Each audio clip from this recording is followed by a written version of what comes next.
Hi, I'm Casey. I am the founder and co-coach at Screen Acting School along with Dawn Marie Manning. Today, I am interviewing Carlos Diaz, who is a Mexican actor based in Canada. Carlos landed a lead role through a global search led by casting director Nina Gold for the feature film Conclave. Carlos appears opposite Rafe Fiennes, John Lithgow, Stanley Tucci, Isabella Rossellini, and Sergio Castellita. I worked with Carlos as his coach, and I am so proud to see his success. So, when you messaged me to tell me about your booking, Carlos, you wrote, "Once upon a time, an architect dreamt of becoming an actor and dreamt of his feature films and an Oscar. Remember? Because of that, he got the role of a lifetime. And that's just the beginning." I do remember that. I remember coaching you on that once upon a time story. So the once upon a time process, for people who don't know, is how we help actors see their story in order to live their dreams. So reading that broke my heart in the best possible way. Thank you very much. I'm so happy to have this conversation with you and to the rest of the group. Yeah, it can be done. This character is so similar to me. This guy is a newcomer. Is a newcomer into an old boys club. Yes, they have asked me. So, how did you get here? Uh, have you done theater? No. TV? No. So, how did you get here? So, I knew there was something missing. There's something that I needed.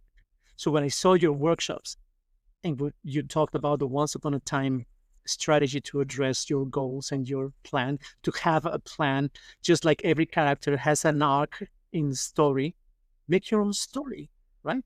So then say, yes, this is what I need. This is what I need. I can have a bunch of tools. If I don't have an idea what to build, then I just have a bunch of tools in boxes and that's it. I'm not really using them, right? Even rehearsing in Rafe's apartment a couple of times, Rafe would remind me some basic things about breathing. In this scene, this paragraph is the most precious, so you have to be careful. So these kind of things that sometimes, I mean, is intimidating. Me sitting just across Rafe Fiennes and with Edward Bergen on one side, and then Peter Straub, the script writer, also an Oscar nominee, on the other side. So the three of them, okay, now deliver. Oh, come on. I get nervous because you're looking at me.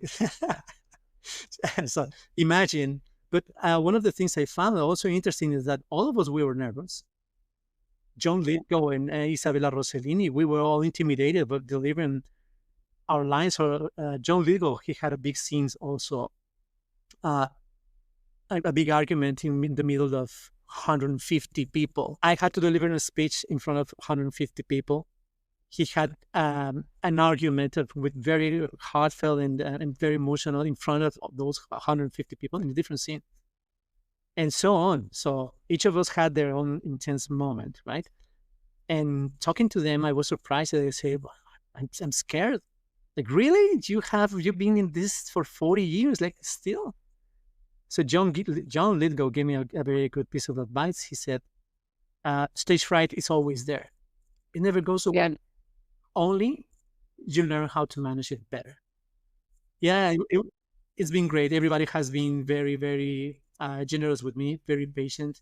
And that gave me more confidence. I love that, Carlos. That's part of what I'm teaching, is to create yourself as the lead in your own life. So what you are talking about is profound. You can take that creation that you've made out of thin air and do miracles with it. And you have. Literally, you're playing a guy who believes in miracles, and you are a guy who believes in miracles. It's a beautiful story, Carlos. I'm so happy for you.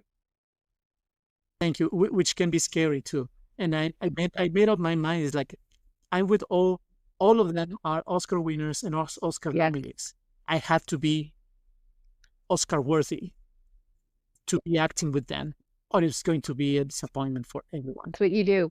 Small, smart, risky steps. And then you end up in Rome with Oscar winners, like you predicted when you wrote your Once Upon a Time story. Beautiful. So thrilled by this. I am so thrilled. And I'm so glad that you took the time to talk with me. And I'm going to say that's a wrap for us. And I will see you on screen. The casting call came up like any other casting call, but they did that because they hadn't found the proper person, that Nina Gold, the casting director, who is fantastic, that she thought would fit better the role and the rest of the cast.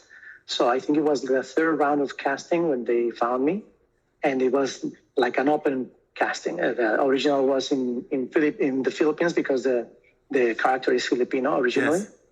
Then they did another round, I think, in Europe, and then the last one was open to the rest of the world. Like, okay, whoever gets it, and they found me, and my coach gave me the right tools, the right indications to do the auditions, and that was fantastic. And what was it?